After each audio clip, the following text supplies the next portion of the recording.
הכי קשה זה, אני קשה וכאן, רואים את זה, ראינו את זה שבוע שעבר בפרשת בשלח. העיקר של בשלח זה אולי תלונות, יש תלונות, מגיעים לפני הים תלונות, אחרי הים תלונות, במורו תלונות, ברפידים תלונות. השאלה שנשאלת, איך ייתכן שאנשים שעכשיו עברו את הים, עכשיו קודם כל צריך לזכור שאלה שהגיעו, אלה שהיו שם, זה אנשים שהם 1 מ-50, חמושים, 1 מ-50, 1 מ-500. זאת אומרת, הם הגיעו הם המתלוננים.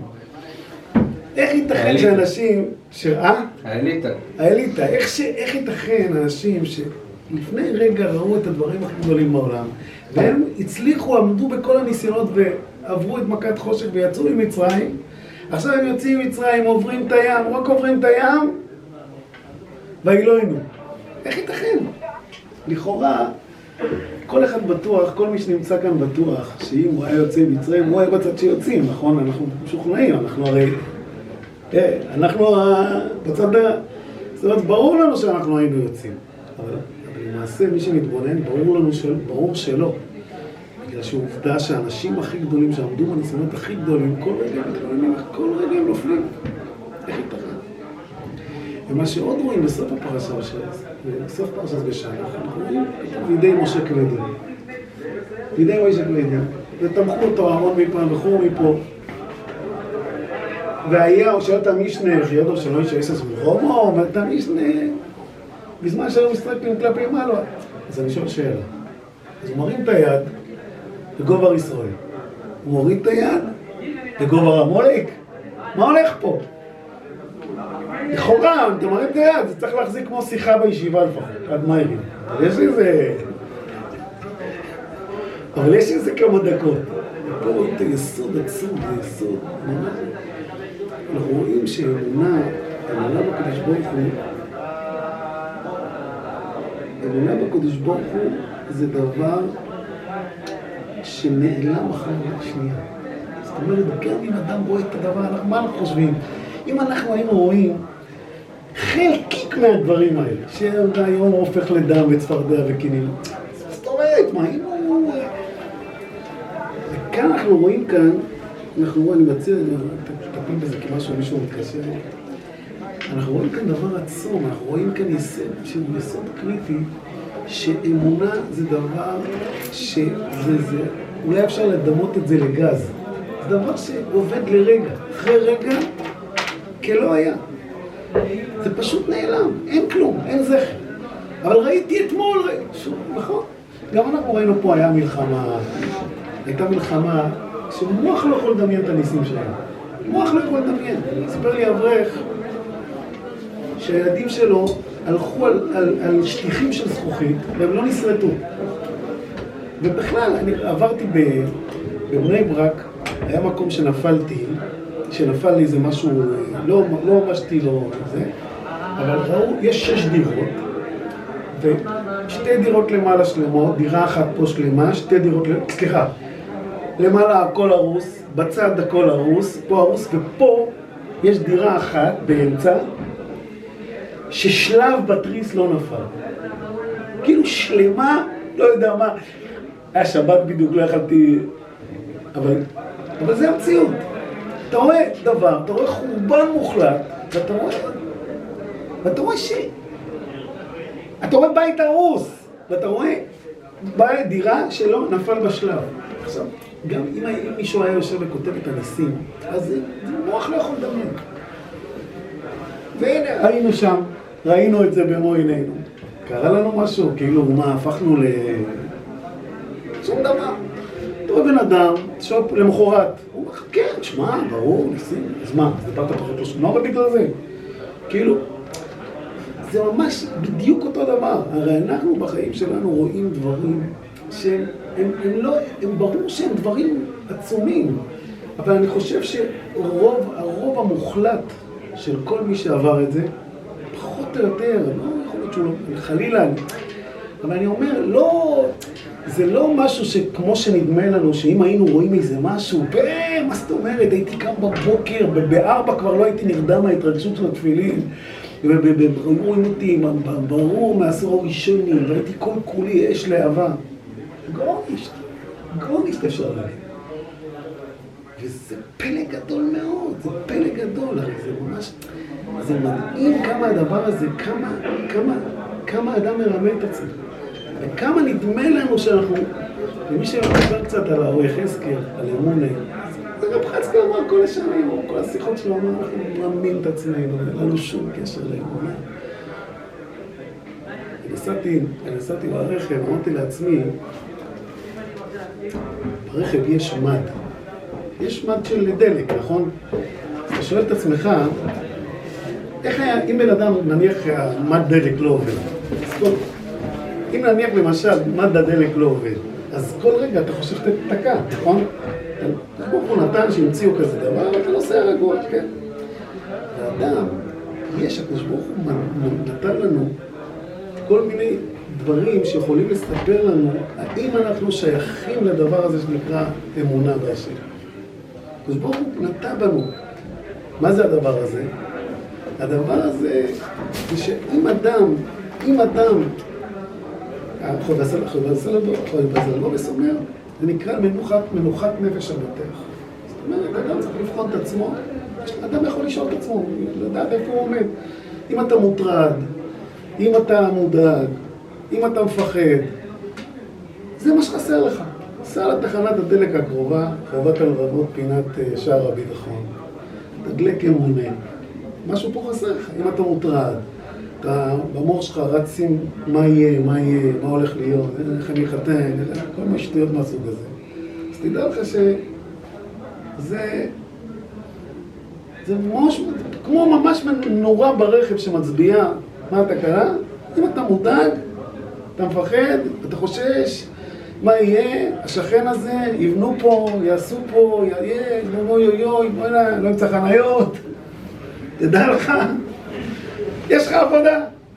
נורא פשוט. כמה זה טוב. אני אומר, אנשים חושבים דאגות, מה אני צריך את הדאגה הזאת? אנשים לא מבינים שדאגה זה הדבר הכי קריטי בחיים. כי אם לא היה דאגות, אני שואל אנשים, מה יש יותר? הסבא מקלם אומר שככל שצריך דבר יותר, יש אותו יותר. מים, אוויר. אז אני שואל, מה יש יותר? אוויר או דאגות?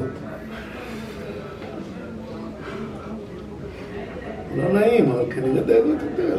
עכשיו השאלה היא, למה צריך אותם? הקדוש ברוך הוא ברא בריאה עם כאלה, הכל הטבה אינסופית. הכל מסתדר לי, חוץ מהדאגות. מה יהיה? מה יהיה אחד גדול? אתה רואה בן אדם, הוא חרוש מה יהיה. כולו מבועל, מפוחד, מה הולך להיות פה? מה הולך להיות פה? אם יפטרו את אשתי. עכשיו דברים שלא קורים ולא יקרו בעזרת השם. אבל אם יפטרו את אשתי, והמשכנתה תמשיך. הוא רוצה ציורים. קיבלה מכתב, הולכים לפטר אותה. אני הולך להיות זה, נזקק. קופת העיר תיכנס לתמונה. אם נתבונן, זה הסיפור. שמעתי מהרב דיסקין, הוא אומר שאחד הלך לרבי שלו, הוא אומר לו, תשמע, אני אומר פרשת המן. כלום, אני לא זוכר בלוטו. הוא אומר לו, בשביל הלוטו אתה צריך להגיד פרשת הנחש, כדי להגיע למזורותיו, אם הוא יורד למדתי. זה הפרשה של הנחש, מי שרוצה לוטו. איפה שהוא הולך, יש לו מסודר. אם אתה רוצה מן, מן אין את זה. במן זה כל יום, מן אתה תשאר מחובר לקדוש ברוך הוא, אתה רוצה מראש? אתה אומר לקדוש ברוך הוא, סומך עליך. אלוקים, יציאת מצרים, אין ויכוח, אבל את הכסף אני מעדיף בחשבון שאף אחד לא ישמע. בכל זאת, תשמע, עזוב, אני אומר לך, אתה רואה שאני מתפלל ואני לומד, אני בעניין, אתה לא יכול להגיד שם. את הכסף, לב חלש, אשתי לא ככה, אנחנו מעדיפים את הכסף בחשבון.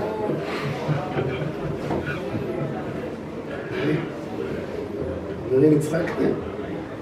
הרי בן אדם צריך לדעת באמת שהוא לא צריך, אם השם לא נותן לי את זה, אז זה הכי טוב לי, אני לא צריך את זה כרגע, זה יעשה לי רק כאב ראש. אני לא רוצה את זה בכלל, אין לי את זה, אז אני לא רוצה את זה. אם זה יגיע, נראה את מודעים. כרגע אני לא רוצה את זה.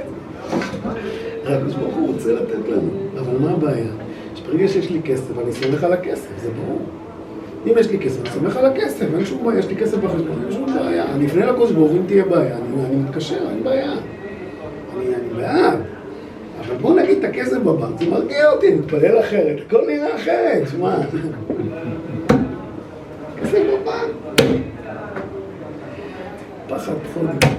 אני אומר את זה לעצמי, אני אומר לכם, לא אכפת לי שאתם מקשיבים לזה, ואני, דברים האלה אני אומר לעצמי. אתה רואה נרדף, מהבוקר עד הלילה, שאנשים מוטרדים וחושבים כסף, כסף, כסף. כשברוך הוא רוצה, אי אפשר לתת כמה כשברוך הוא רוצה לתת לנו. שמעתי פעם בשלומי לוינשטיין, שהיה פעם בן אדם, שפעם היה איזה יהודי מרוקאי אחד, שהיה מגיע ממרוקו, מביא לרב שטיימן, תרוגים מהם ממרוקו. אמר הרב שטיימן, אני רוצה לספר לך סיפור. אתה חייב לשמוע סיפור ממך. אומר לו, תשמע, אני גר בצרפת. ויש לי חבר שגר באיזה מגדל מאוד מאוד יוקרתי, חבר יהודי, ויש לו שכן גוי שהוא לא פחות מהשוור של מלך מרוקו. גוי זקן, עשיר גדול, גר של אריסטוקרט, הוא שכן של היהודי הזה. ויום אחד היהודי הזה פוגש את הגוי, את השכן שלו העשיר, הוא אומר לו, תקשיב, שמעתי שאתה השוור של מלך מרוקו, יש מצב לראות אותו. הוא מגיע לפה, הוא אומר, כן, אין שום בעיה, הוא מגיע. הוא אומר, אתה תוכל לקרוא לי? הוא אומר, שמחה רבה, מה? יום אחד הגיע מלך מרוקו, הוא מתקשר אליו. הוא אומר לו, תשמע, המלך נמצא אצלי. כמה דקות, הוא מגיע, יושב ליד המלך, תלוי התרגשו. חלם להיפגש עם מלך, פונים אל פונים, בקיצר. אז הוא אומר לו, מתחיל לחקור, הוא אומר לו, מה, ספר לי קצת על החיים. אז הוא אומר לו, יש לי כמה ילדים, הוא אומר לו, יש לי כמה ילדים, יש לי ילד גדול, ויש ילד שבעזרת השם יהיה לו בר מצווה עוד חודש. עוד חודש יש לו בר מצווה. הוא אומר לו, תקשיב, אני יכול לתת מתנה, כי זה לא יום הולדת, הוא מבין שזה לא יום הולדת רגיל, זה אירוע. אז הוא אומר לו, בטח, למה? הוא הוציא צ'ק, הוא כותב עליו 40,000 יורו. מתנה, נותן לו את זה, הוא מסתכל עליו. חסרה, תורם מהר פליחה, כמעט זה, הוא אומר לו, תקשיב. אני רואה שאתה קצת, יודע שגם עם 4,000 יורו היית שמח עד השנה. אני מלך, אני לא יכול לתרום אותה. מעמד מחייב, זה פגיעה במרוקו, זה פגיעה במלכות, יש בזה את כל העבירות האפשריות. לא יוצא מתחת ידי צ'ק של 4,000, למה? זה המינימום, מדינה של... בא להסביר איזה פסוק בזה, אני חשבתי דווקא שאדם לא מבין כמה הקדוש ברוך הוא, יש איזו בדיחה שאומרת שעבדו פעם אצל רב שמעון, מישהו מבקש שכירות $500, אז מישהו אומר לו, תפסיק, אתה הורס את השוק, אני מבקש פה סכומים, מגרשים. הוא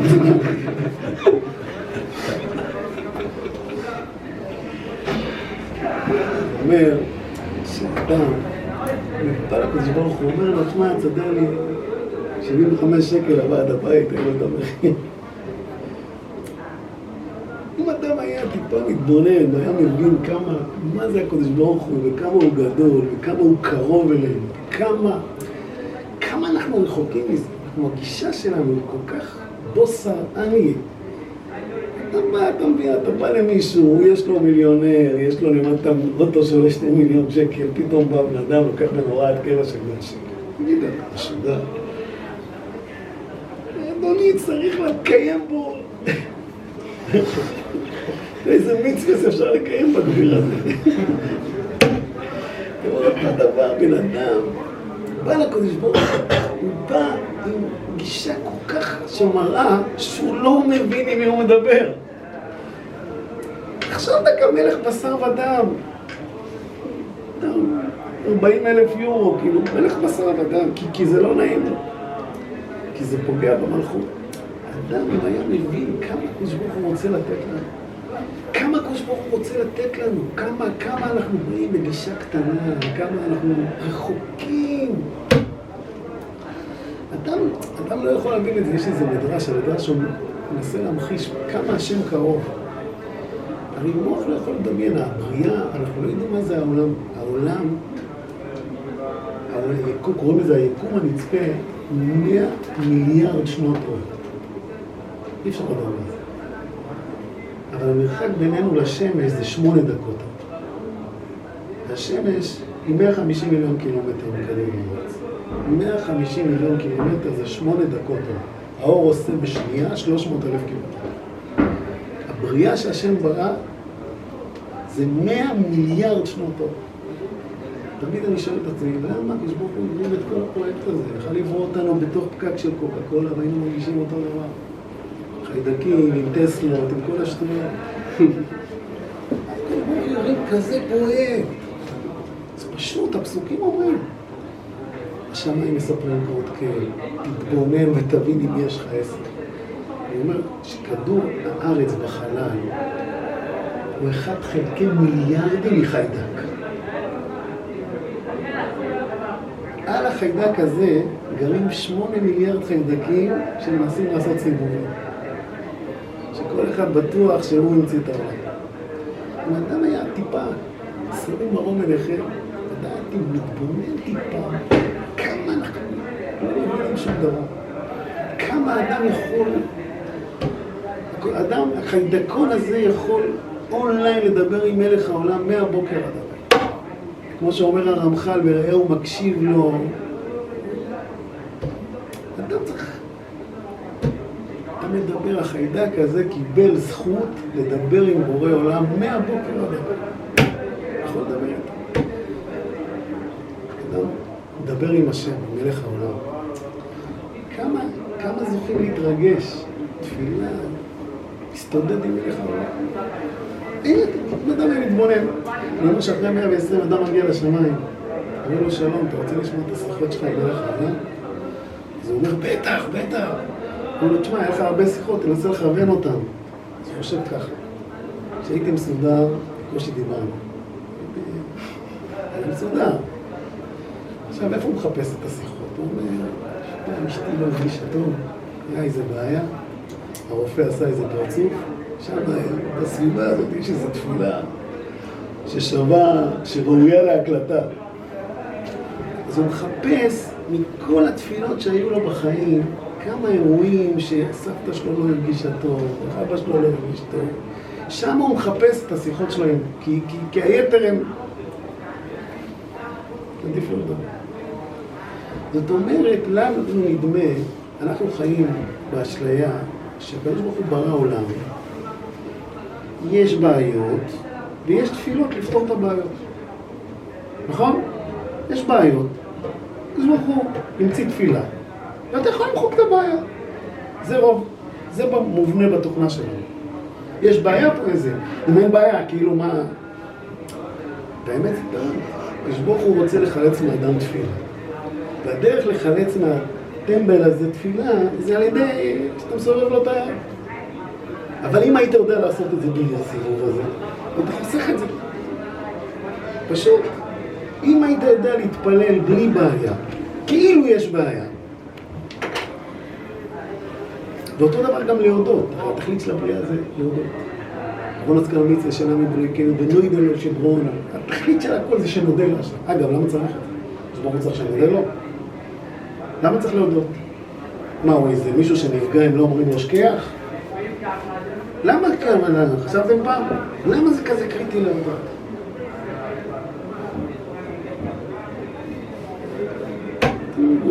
רובם לא יודעים. שאלה תופעה, אתה יכול להתקיל כל בן אדם בתחנה, רובם לא יודעים להגיד.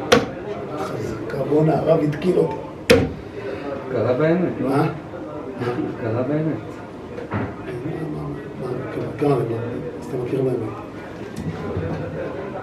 אתה אומר, אבל נו, אז אתה מכיר. בסדר, מכיר את האמת, למה זה כזה קריטי? לא, כי אם לא, אז לא מכירים באמת, לא ש... קטנות רגע. לכאורה, התשובה היא פשוטה. הקדוש ברוך הוא ברא את העולם להיטיב, נכון? עולם חסד, הכלי של ההטבה זה התודה. ככל שאדם מכיר בטובה, זה למעשה, מי שיסתכל בחינוך במצוות אופלמת, ידבר בסמוז, פחות או יותר, זה הרעיון. הרעיון הוא שהקדוש ברוך הוא רוצה להיטיב. והדרך לקבל את ההטבה זה להכיר בטובה. אם אדם מכיר, ככל שאדם יותר מכיר בטובה, ככה הוא כלי יותר גדול לקבל את ההשפעה האלה. אם פעם נפגוש אתכם איזה חילוני, למה צריך כל היום? ולמה צריך כל יום 100 שנה להגיד ברוך אתה השם אלוקינו מלך העולם? לא חרדי. למה צריך להגיד 100 שנה? 100 שנה כל יום ברוך אתה השם אלוקינו מלך העולם, 100 פעמים ביום. למה? כי אם היינו יודעים פה, לא פה, פה כולם יודעים, פה אנחנו יודעים, פה זה לא נמצא. אם האדם היה יודע באמת, בלב שלי, מה זה מלך העולם, היה מסתובב בחיוך של $1,000,000 מהבוקר. חזון איש כותב את זה. כן,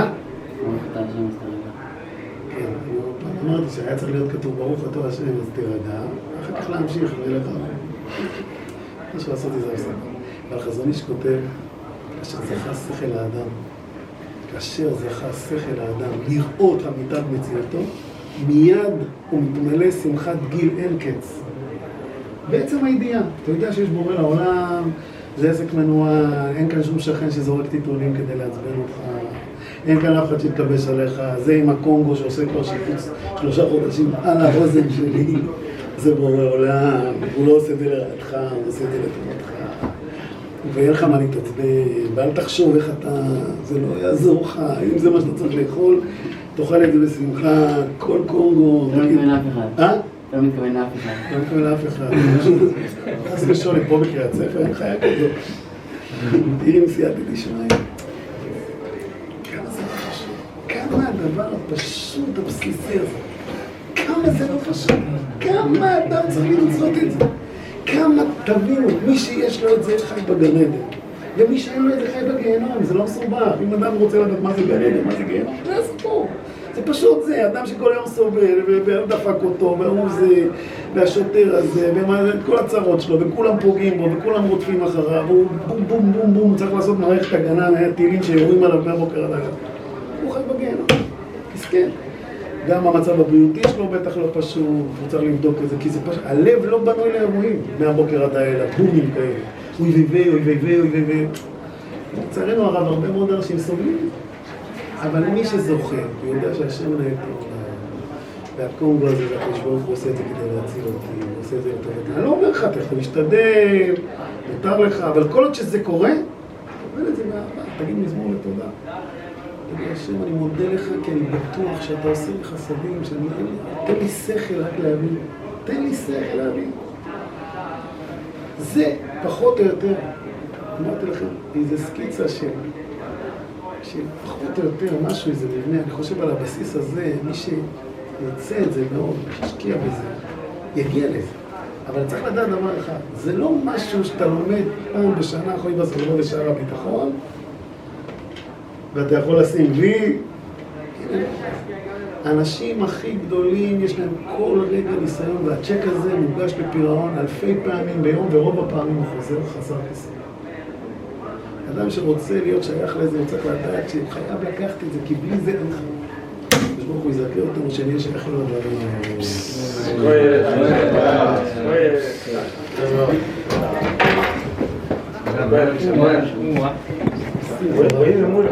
מה?